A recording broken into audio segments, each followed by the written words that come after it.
Topic relations class 11th। जो relations है, relations हम इसलिए स्टडी करने जा रहे हैं क्योंकि जो एक्सरसाइज 2.2 है उसका इंट्रोडक्शन है, वहां पे रिलेशन रिलेटेड कुछ क्वेश्चंस है और सबसे इंपॉर्टेंट टॉपिक है इस चैप्टर का, जो हमें क्लास 11th या 11th के बाद 12th या ऑनवर्ड जो क्लास होंगे वहां पे भी रिलेशंस, फंक्शंस या ये जो ये मतलब सेट्स हैं, सबसे इंपॉर्टेंट टॉपिक है इसकी। मतलब बहुत सारी एप्लीकेशन 12th क्लास में भी है, इसलिए यहाँ पे आपको थोड़ा ध्यान रखना होगा। तो रिलेशंस डिस्कस करने के लिए हम पहले देखेंगे कि जो फर्स्ट एक्सरसाइज थी या इंट्रोडक्शन, जब रिलेशन एंड फंक्शंस जो एक्सरसाइज है इसका स्टार्ट किया था हमने, तो वहां पे आप देखिए कि मैंने आपको बताया था कार्टेशियन प्रोडक्ट। तो कार्टेशियन प्रोडक्ट में फिर से रिपीट करूंगा, यहाँ पे given two non empty sets P and Q, the Cartesian product is the set of ordered pair of elements. अगर हमारे पास दो नॉन एम्प्टी सेट्स है, यानी P एंड Q जो है नॉन एम्प्टी है, at least they contain one element.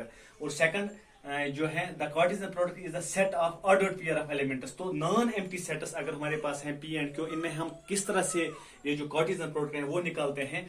तो Cartesian product जो है ये सेट ऑफ एलिमेंट्स होता है from P to Q and we write P cross Q, या P डॉट Q हम लिख सकते हैं। P is equal to order pair PQ, where P belongs to small p belongs to capital P and small q belongs to capital Q। तो यहाँ पे आपको एक बात याद रखनी है कि ये वहां पे हम मतलब ये रूल यूज करते हैं जहां पे नॉन एम्प्टी सेट्स हो। अगर कहीं पे हमारे साथ P और Q जो है हमारे पास होगा कि एक नॉन एम्प्टी सेट होगा, तो वहां पे जो ऑर्डर P ये जो कार्टेशियन प्रोडक्ट होगा वो भी नॉन एम्प्टी सेट होगा। तो इसके बाद ये मतलब मैंने मतलब आपको पहले मतलब रिपीट किया था जो हमने पढ़ा था एक्सरसाइज 2.1 से पहले। अब एक्सरसाइज 2.2 से पहले हमें रिलेशंस पता होने चाहिए कि रिलेशन किसको कहते हैं। तो रिलेशन के लिए यहाँ पे मैंने डेफिनेशन लिख के रखी है, relation R from non empty set A to non empty set B। अगर हमें रिलेशन ढूंढनी है दो सेट्स में जो नॉन एम्प्टी सेट्स है, फॉर एग्जांपल A सेट और B सेट जो है, तो A टू B हमें रिलेशन ढूंढनी है। तो रिलेशन कैसे हम निकाल सकते हैं, is a subset of the Cartesian product. तो रिलेशन जो होती है वो सबसेट ऑफ कार्टेशियन प्रोडक्ट होती है, यानी A cross B। The subset is derived by describing the relation between the first elements and the second elements of ordered pairs। ये आपको पता है कि हम किस तरह से ordered pairs निकालते हैं, मतलब यहाँ पे कार्टेशियन प्रोडक्ट में। तो वहां पे ये जो रिलेशन जो है वो डिटरमाइन करते हैं हम, या आइडेंटिफाई करते हैं या डिराइव करते हैं by describing the relation between the first elements and the second elements of the ordered pairs in A cross B, यानी A Cartesian product B। The second element is called the image of the elements। और second elements जो बनते हैं वो हम कहते हैं कि ये image of the first elements होती है, या image of the ये एलिमेंट्स फर्स्ट एलिमेंट्स होते हैं। तो यहाँ पे हम एक एग्जांपल लेते हैं इसको रिलेशन जो है इसको समझने के लिए। फॉर एग्जांपल हमारे पास एक सेट है A इज इक्वल टू 1 2 3 और एक और सेट है B is equal to for example X and Y। General example हम यहाँ पे लेंगे।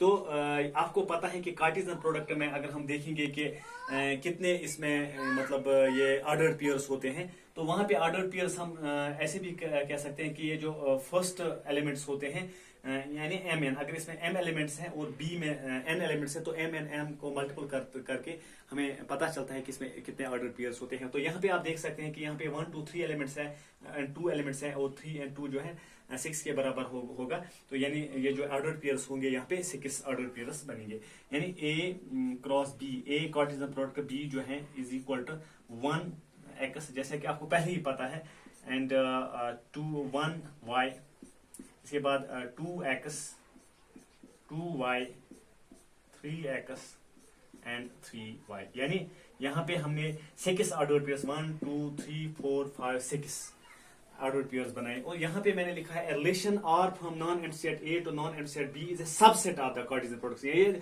ऑर्डर्ड पेयर्स जो होते हैं already subsets of the Cartesian products जो होते हैं। इसमें कार्टेशियन प्रोडक्ट में जो ऑर्डर्ड पेयर्स होते हैं ये सबसेट्स होते हैं, मतलब ये जो एलिमेंट्स होते हैं, ये जो सेट्स होते हैं इनके सबसेट्स होते हैं, A और B के सबसेट्स हैं। तो यहाँ पे हमने मतलब कार्टेशियन प्रोडक्ट में निकाला A 1x 1y 2x 2y 3x 3y, यानी 1 इज रिलेटेड टू x। हम लिख सकते हैं यहाँ पे 1 is related to x and 1 is related to y, 2 is related to x, 2 is related to y, 3 is related to x, 3 is related to y।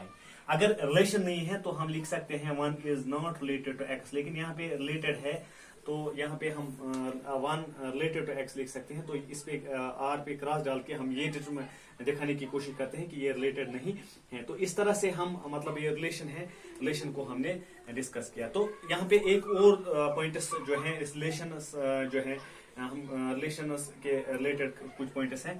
तो फिर से मैं रिपीट करूंगा कि रिलेशन जो है is from non empty set A to non empty set B is a subset of the Cartesian product of A cross B. The relation subset is derived by describing the relation between the elements of the first elements and the second elements of the ordered pair of the sets A and B। तो किस तरह से यहाँ पे मैंने example के जरिए, क्योंकि ये रिलेशन जो है अगर हम ऐसा मतलब लिखने से या मतलब थ्योरी पढ़ने से हम अंडरस्टैंड नहीं कर सकते हैं, बल्कि हमें इसके एग्जांपल्स करने हैं तभी हम इस रिलेशन को अंडरस्टैंड कर सकते हैं। तो इसके बाद कुछ और पॉइंट्स है यहाँ पे, मतलब जो आपका मैथमेटिक्स है यहाँ पे हमें जो set of first elements of the order pairs in the relation R A to B is called a domain. ये भी याद रखना है आपको कि ये जो फर्स्ट यहाँ से ऑर्डर पेयर जो हमने यहाँ पे बनाए हैं, यानी 1 1 2 2 3 3, ये मतलब फर्स्ट एलिमेंट जो होते हैं इनको हम डोमेन कहते हैं। यानी एक और डेफिनेशन या एक और पॉइंट आपको याद यहाँ पे लिखना है, the set of first elements, the set of first elements of the ordered pairs in the relation of the ordered pairs in the relation ordered pairs in the ordered pair in the relation from a set A to B is called the domain. From a set A to B is called domain. Domain of relation R. तो यहाँ पे आप ये भी देखेंगे कि ये जो फर्स्ट एलिमेंट्स होते हैं ऑर्डर्ड पेयर्स में, इनको हम कहते हैं कि ये डोमेन होते हैं रिलेशंस में। लेकिन तो फंक्शंस में हम इसके बाद फंक्शंस देखेंगे, फंक्शंस में क्या होगा। तो सेकंड जो है, सेकंड यहाँ पे एक और पॉइंट जो है, the set of all second elements in the relation R, the set of all the elements in the relation R, in the relation R from a set A to set B, from a set A to set B is called the range of the relation, is called the range of the relation। तो इसको हम मतलब all the elements in the ये जो elements होते हैं, the set of all second elements in the relation R जो होते हैं, तो रिलेशन में जो होते हैं इनको हम कहते हैं रेंज। और दो होल सेट होता है, the whole set B, whole set B जो रिलेशन में होता है इसको हम कहते हैं कोडोमेन। फिर से मैं एक बार बताऊंगा कि ये जो मतलब रिलेशन है, relation R from a non-empty set A to non-empty set B is a subset of the Cartesian product A cross B. The subset is derived by describing the relation between the first elements and the second elements of the ordered pairs in A cross B. The second element is called the image of the first element. तो यहाँ पे example में मैंने की है कि A और B जो है, तो किस तरह से हमने यहाँ पे इसके ordered pairs निकाले। तो यानी A क्रॉस B हमें यहाँ पे निकाला, कार्टेशियन प्रोडक्ट निकाला, यानी ये सबसेट्स है। और ये जो सबसेट जो है मतलब वन इज फर्स्ट सबसेट जो है, फर्स्ट एलिमेंट जो है it is related to second elements. तो इस तरह से मैंने रिलेशन आपको दिखाई। तो इसके बाद मैंने कहा कि फर्स्ट एलिमेंट्स जो होते हैं ऑर्डर्ड पेयर में, इनको हम डोमेन कहते हैं। और all the elements first the set of all the elements in the जो रिलेटेड होते हैं बी से, वही एलिमेंट्स सेकंड एलिमेंट जो रिलेटेड होते हैं सेट ए से, इनको हम रेंज कहते हैं। और ऑल द एलिमेंट्स जो होते हैं सेट बी में, इसको हम डोमेन कोडोमेन कहते हैं। तो एक और बात मैं आपको यहाँ पे बताना भूल गया, वो ये है कि ये जो मतलब रिलेशन होती है इसको हम अल्जेब्रिकली रिप्रेजेंट करते हैं आइदर बाय रोस्टर फॉर्म और बाय सेट बिल्डर फॉर्म। इसके बाद हम इसकी एक्सरसाइज करेंगे, तो वहां पे आपको इसी तरह से फिर से आप इसको अंडरस्टैंड कर सकते हैं कि रिलेशन क्या है।